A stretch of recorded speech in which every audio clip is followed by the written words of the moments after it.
Hello friends, welcome back to my YouTube channel Vidyarthi side. This video is presented by me Priya Sarkar.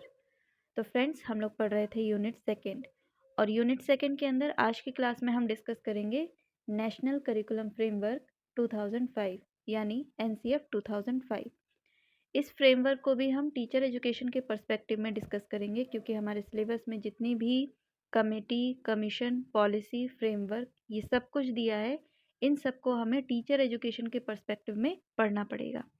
तो चलिए फिर class को start करते हैं. अगर अभी तक आपने चैनल को सब्सक्राइब नहीं किया है तो आप चैनल को सब्सक्राइब कीजिए और साथ ही साथ बेल आइकन को भी प्रेस कीजिए, जिससे कि जब भी कोई वीडियो अपलोड की जाए चैनल पे आपके पास नोटिफिकेशन पहुंच जाए. और वीडियो को लास्ट तक ज़रूर देखिए, इसे लाइक कीजिए और उन लोगों के साथ शेयर कीजिए जो कि UGC net paper 2 education subject की तैयारी कर रहे हैं. तो यहाँ पर सबसे पहले मैंने NCF का इंट्रोडक्शन दिया है. इसके बाद की स्लाइड में हम NCF के जो 5 प्रिंसिपल्स हैं उनके बारे में पढ़ेंगे, और लास्ट में हम पढ़ेंगे टीचर एजुकेशन के पर्सपेक्टिव में NCF ने कौन कौन से सजेशन या फिर रिकमेंडेशन दिए हैं. तो चलिए फिर इसका इंट्रोडक्शन एक बार देख लेते हैं. The national curriculum framework NCF 2005 developed by the NCERT provides a national vision for school education in India. NCF 2005 यानी कि नेशनल करिकुलम फ्रेमवर्क 2005 ये डेवलप्ड किया था NCERT ने. तो जो एजुकेशन का करिकुलम बनाती है, स्कूल एजुकेशन का करिकुलम बनाती है, तो उससे पहले हमें एक करिकुलम फ्रेमवर्क की आवश्यकता होती है. करिकुलम फ्रेमवर्क होता क्या है? करिकुलम फ्रेमवर्क एक तरह का रोड मैप होता है जो कि आपको गाइडलाइन देता है कि आपको स्कूल में क्या पढ़ाना है, कैसे पढ़ाना है और कैसे बच्चों का असेसमेंट करना है या फिर इवैल्यूएशन करना है. तो ये सारी चीज़ें आपको पहले से प्री डिसाइड कर दी जाती हैं या गाइडलाइन बना दी जाती हैं, और उसके बाद हर एक स्टेट में इसे लागू कर दिया जाता है और उसी के अकॉर्डिंग जो है स्कूल एजुकेशन का करिकुलम रन किया जाता है. It aim to make education learner centred, activity based and constructivist in nature. ये जो करिकुलम फ्रेमवर्क होता है, इसके पीछे उद्देश्य क्या है इसको बनाने का? इसका उद्देश्य एकमात्र यही है कि शिक्षा को लर्नर सेंटर्ड बनाया जाए, यानी कि विद्यार्थी केंद्रित शिक्षा पद्धति बनाई जाए. दूसरा है एक्टिविटी बेस्ड, यानी कि शिक्षा केवल सैद्धांतिक ना होके उसे एक्टिविटी बेस्ड बनाना, यानी ज़्यादा से ज़्यादा प्रैक्टिकल वर्क करवाएंगे बच्चों को. और इसके अलावा कंस्ट्रक्टिविस्ट इन नेचर, यानी कि बच्चा खुद से करना सीखेगा. आप सिर्फ फैसिलिटेट करेंगे, आप करके नहीं बताएंगे. आपको फैसिलिटेट करना है, करेगा बच्चा. From the teacher education perspective, NCF 2005 emphasized that teachers are not mere transmitters of knowledge, but facilitator of learning, who must understand how children learn, think, and construct their knowledge. अगर हम teacher education के perspective में बात करें तो NCF 2005 ने teachers के लिए एक बहुत बड़ी बात की है. उन्होंने ये कहा है कि टीचर ट्रांसमीटर नहीं है नॉलेज का, कि आपने जो बोला या जो बताया या पढ़ाया और आपने वो पढ़ाई हुई चीज़ बच्चों के दिमाग में इनकलकेट कर दी, यानी कि भर दी. टीचर का काम ये नहीं है कि आप अपने ज्ञान को ट्रांसमिट करेंगे बच्चों के अंदर. टीचर का काम है कि आप फैसिलिटेट करेंगे, यानी कि उसको मौका देंगे, वो परिस्थिति तैयार करके देंगे जहाँ पर बच्चा खुद से करके सीखेगा. ऐसा नहीं है कि आपके पास जो ज्ञान है और आपने उसको एक किसी भी टेक्निक के थ्रू आपने वो सारा ज्ञान बच्चे के माइंड में आपने ट्रांसमिट कर दिया. ऐसा नहीं करना है. इसमें क्या होता है कि बच्चा जो एक रोबोटिक स्टाइल में सीखता है, वो खुद से कुछ नहीं करता है. अब NCF 2005 ने क्या चीज़ यहाँ पर बताई है कि टीचर को क्या करना है? फैसिलिटेट करना है. बच्चों को क्लासरूम के अंदर अपॉर्चुनिटीज़ देनी है, वो एनवायरनमेंट बना के देना है कि जहाँ पर बच्चा खुद से चीज़ों को करे और खुद ही लर्न करे. The main principle is to develop the framework is learning without burden, and this quotation is adopted from the Yashpal committee. NCF 2005 का जो कोर प्रिंसिपल है, या फिर आप इसे स्लोगन भी कह सकते हैं, वो है लर्निंग विदाउट बर्डन, यानी बोझ रहित शिक्षा. और इस कोटेशन को, या फिर यूँ कहें इस प्रिंसिपल को, कहाँ से अडॉप्ट किया था NCF ने? NCF ने इस प्रिंसिपल को लिया है यशपाल कमेटी से, जो कि 1993 में आई थी. POA यानी प्रोग्राम ऑफ एक्शन की एग्जीक्यूशन के लिए जो एक कमेटी बिठाई गई थी, यशपाल कमेटी, उस यशपाल कमेटी का जो रिपोर्ट का टाइटल था वो था लर्निंग विदाउट बर्डन। तो ये था हमारा एनसीएफ का इंट्रोडक्शन। आपको इस स्लाइड के अंदर बहुत सारे इंपॉर्टेंट पॉइंट मिल जाएंगे जो कि आपको याद रखना है। तो आपको इसमें से सबसे पहले क्या याद रखना है कि एनसीएफ 2005 को डेवलप किया था एनसीईआरटी ने। एनसीईआरटी इससे पहले 3 फ्रेमवर्क और डेवलप कर चुकी थी, जो कि 1975 में आया था पहला फ्रेमवर्क, दूसरा फ्रेमवर्क आया था 1988 में, तीसरा फ्रेमवर्क आया था 2000 में और चौथा फ्रेमवर्क आया था 2005 में। इसके बाद टीचर एजुकेशन के पर्सपेक्टिव में एनसीएफ ने क्या कहा है, और इसमें जो लास्ट का पॉइंट है वो आपको सबसे ज़्यादा याद रखना है, सबसे ज़्यादा इम्पॉर्टेंट पॉइंट है कि एनसीएफ का जो कोर प्रिंसिपल है लर्निंग विदाउट बर्डन, ये कहाँ से लिया गया है। और इस कमेटी में सबसे ज़्यादा फोकस किया गया था स्कूली शिक्षा पर, क्योंकि उस समय शिक्षा व्यवस्था कुछ इस तरह हो गई थी कि बच्चों पर ज़्यादा बर्डन दिया जाता था किसी चीज़ को रटने पर, किसी चीज़ को सीखने के लिए, क्योंकि पूरी शिक्षा पद्धति सैद्धांतिक हो चुकी थी। अब सैद्धांतिक होने से क्या होता है कि बच्चों को किताबों पर ज़्यादा ज़ोर दिया जाता था, बच्चे बस्ता भर भर के जो है किताबें ले जाते थे स्कूल। अब इसी चीज़ को ध्यान में रखते हुए यशपाल कमेटी ने कहा था कि ऐसी शिक्षा पद्धति हो जो बोझ रहित शिक्षा हो, यानी कि लर्निंग विदाउट बर्डन। आप सिद्धांतों पर कम ध्यान देंगे और व्यवहारिक चीज़ों पर ज़्यादा ध्यान देंगे। इससे क्या हुआ कि बच्चे किताबों से हटकर व्यवहारिक पक्ष की ओर ज़्यादा ध्यान देने लगे। अब क्या हुआ कि बच्चों के बैग में बुक्स कम हो गई थी और प्रैक्टिकल वर्क ज़्यादा हो गए थे। तो ये जो पूरा इंट्रोडक्शन है, जहाँ पर मैंने आपको एनसीएफ 2005 के साथ साथ यशपाल कमेटी के बारे में भी बताया है, तो ये सारी चीज़ें आपको ध्यान रखनी है। क्वेश्चन बहुत गहराई से पूछे जाते हैं, इसीलिए आपको कुछ भी स्किप नहीं करना है। तो इसके बाद पढ़ेंगे हम 5 प्रिंसिपल्स ऑफ एनसीएफ 2005। इन्हें हम गाइडलाइंस भी कह सकते हैं, 5 गाइडलाइंस ऑफ एनसीएफ 2005। इन्हीं 5 प्रिंसिपल्स को ध्यान में रखते हुए एनसीएफ 2005 ने स्कूल एजुकेशन का करिकुलम डेवलप किया है। तो चलिए इनको एक एक बार देख लेते हैं। पहला है connecting knowledge to the life outside the school. इसका मतलब है कि स्कूल के अंदर बच्चों को वो सारी चीज़ें सिखाना जो कि वो डे टू डे लाइफ में यूज़ कर सकें। ऐसा नहीं है कि आप वो सारी चीज़ें स्कूल में सिखा रहे हैं जिनका असल ज़िंदगी से कोई लेना देना ही नहीं है। आप बच्चों को ऐसी ऐसी चीज़ें सिखाएं जिन्हें वो अपनी असल ज़िंदगी में उपयोग कर सकें। इसका दूसरा प्रिंसिपल है ensuring that learning is shifted away from the rote method। इसका मतलब है कि बच्चों को केवल सिद्धांत और नियम ना रटाकर उन्हें उनका उपयोग करना सिखाएं। अब जैसे विज्ञान में बहुत सारे नियम और सिद्धांत होते हैं, लेकिन बच्चे क्या करते हैं कि इन नियम और सिद्धांतों को रट लेते हैं और एग्ज़ाम टाइम में इनको लिख करके परीक्षा पास कर लेते हैं बस। इसका उन्होंने अपने जीवन में कभी प्रयोग ही नहीं किया है। तो इस तरह की चीज़ों से आपको बचना है। बच्चों को जो भी आप नियम और सिद्धांत सिखा रहे हैं उन्हें आप उनके निजी जीवन से जोड़ना सिखाएं, उन्हें व्यवहारिक रूप में उन्हें करके दिखाएं, जिससे कि उनके समझ में आए कि ये नियम और ये सिद्धांत इस तरह से कारगर होता है, ना केवल रटने पर जोर दें। इसका तीसरा सिद्धांत है enriching the curriculum to provide for the overall development of the child.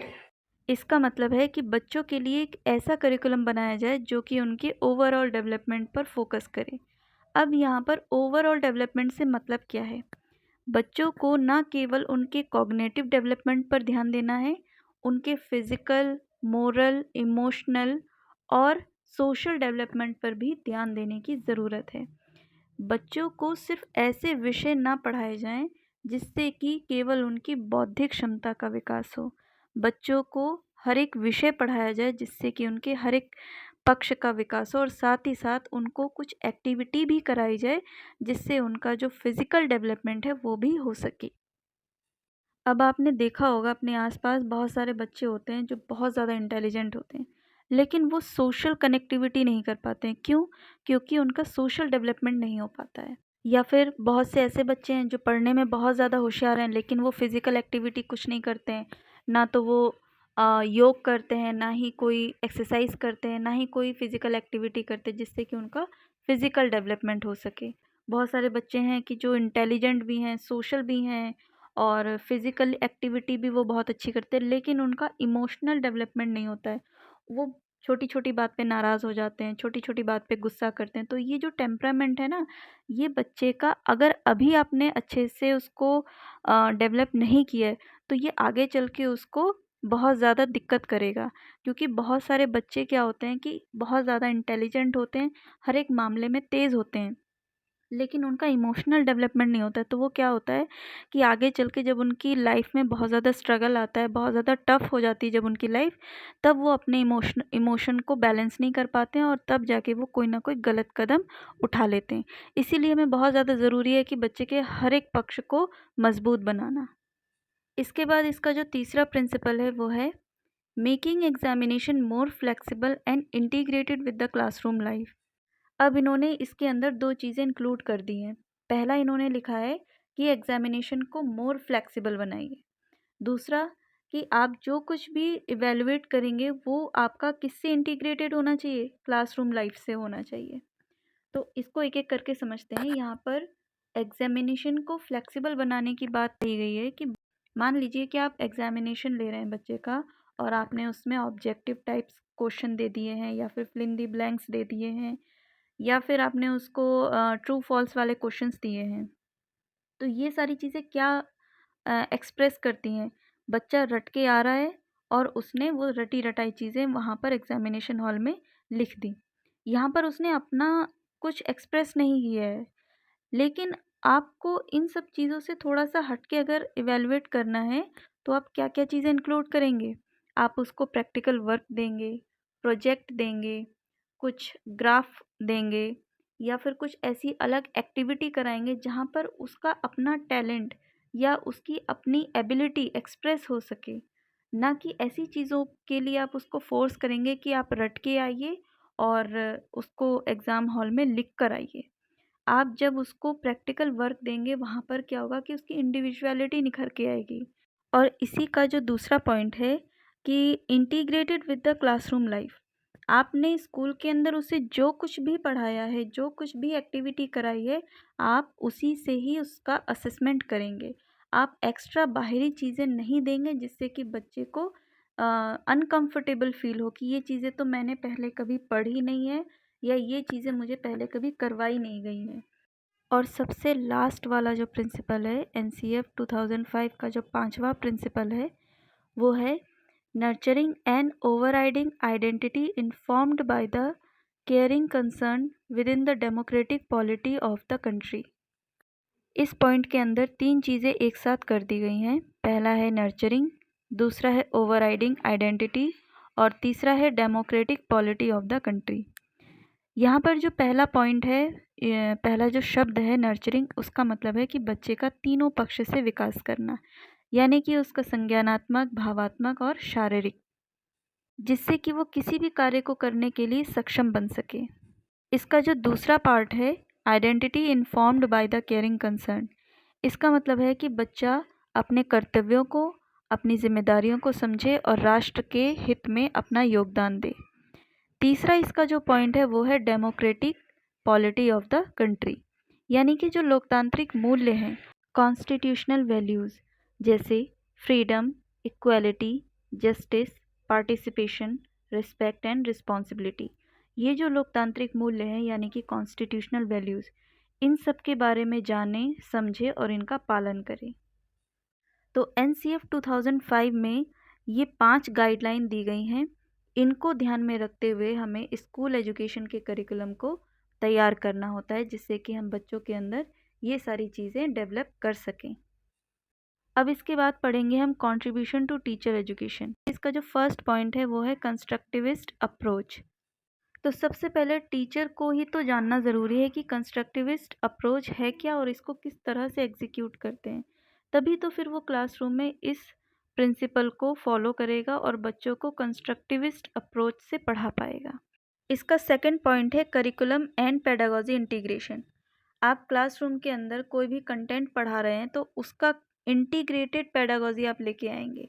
मतलब कि अगर आप कोई भी कंटेंट डिलीवर कर रहे हैं क्लासरूम के अंदर, तो उस कंटेंट की सबसे बेस्ट पेडागॉजी, पेडागॉजी यानी शिक्षण पद्धति, जो भी आप शिक्षण पद्धति इस्तेमाल करेंगे बेस्ट होनी चाहिए, जिससे कि वो कंटेंट बहुत ही ज़्यादा सरल तरीके से बच्चे सीख पाएँ।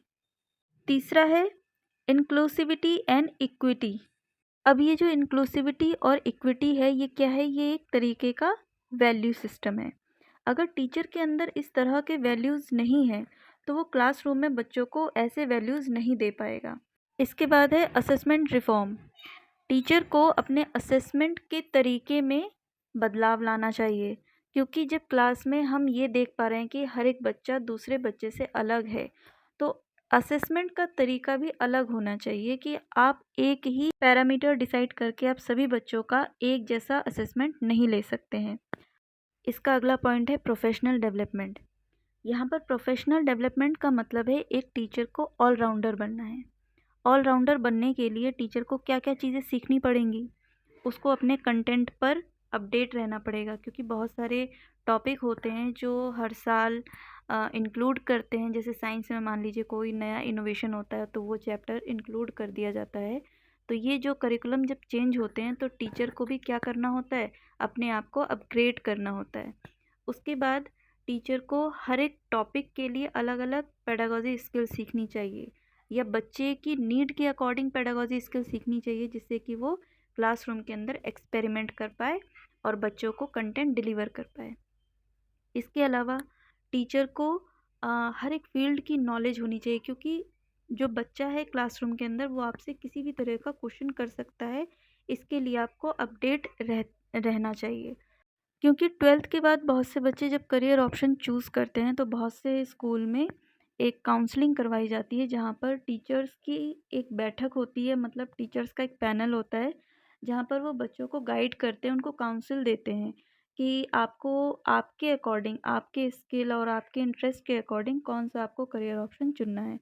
तो टीचर को गाइडेंस एंड काउंसलिंग के पर्सपेक्टिव में भी अपने आप को अपग्रेड रखना चाहिए, और जो नई नई करियर अपॉर्चुनिटीज़ हैं उनके बारे में भी उनको जानकारी रखनी चाहिए, जिससे कि वो बच्चों को समय पर सही गाइडेंस दे सकें। अब ये वाला जो पॉइंट था प्रोफेशनल डेवलपमेंट का, ये एनसीएफ से कैसे कनेक्ट होता है?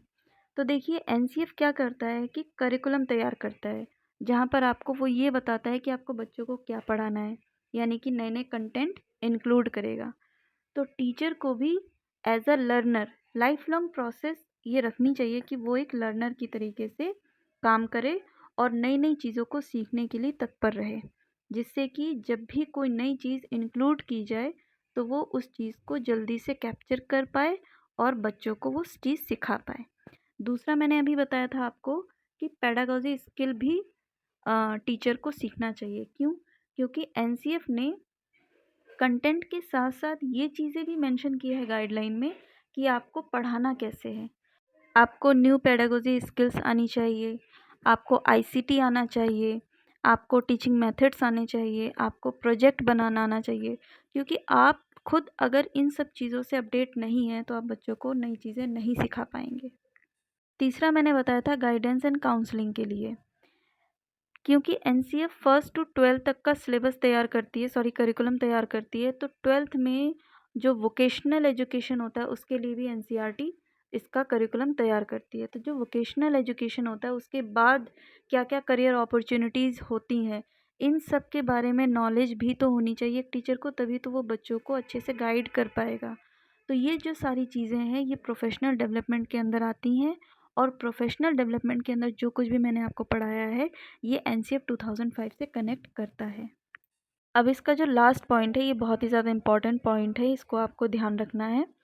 Physical education, yoga, ICT, environment, gender sensitisation, peace education are included in pre service teacher education programme. अब ये जो सब्जेक्ट हैं जैसे physical education, yoga, ICT, environment, gender sensitisation, peace education, ये सब कुछ आपने अपने डीएलएड प्रोग्राम में या फिर बीएड प्रोग्राम में पढ़ा होगा। अब इनको इंक्लूड क्यों किया गया है? क्योंकि ये सारी चीज़ें जब आप पढ़ेंगे, जब आप खुद सीखेंगे, उसके बाद ही तो आप जब सर्विस में जाएंगे तो आप बच्चों को ये सारी चीज़ें सिखा पाएंगे। एनसीएफ ने जब करिकुलम तैयार किया, उसने कहा कि हम बच्चों के लिए तो तैयार कर रहे हैं, लेकिन जो शिक्षक इनको पढ़ाएंगे सबसे पहले उनको तो ट्रेनिंग दो, तभी तो वो क्लासरूम के अंदर ये सारी चीज़ें पढ़ा सकते हैं। तो एनसीएफ की गाइडलाइन के अकॉर्डिंग टीचर एजुकेशन को हमें टीचर्स को कैसे ट्रेन करना है, ये सारी चीज़ें जो है आज की क्लास में मैंने आपको बता दिया है। तो आज की क्लास में हमने NCF 2005 contribution to teacher education इस टॉपिक को कवर कर लिया है। आज की क्लास आपको कैसी लगी मुझे ज़रूर बताइएगा। अगर आपको मेरे चैनल की वीडियोस इन्फॉर्मेटिव लगती हैं तो आप मेरे चैनल को लाइक, शेयर और सब्सक्राइब कर सकते हैं। Thank you.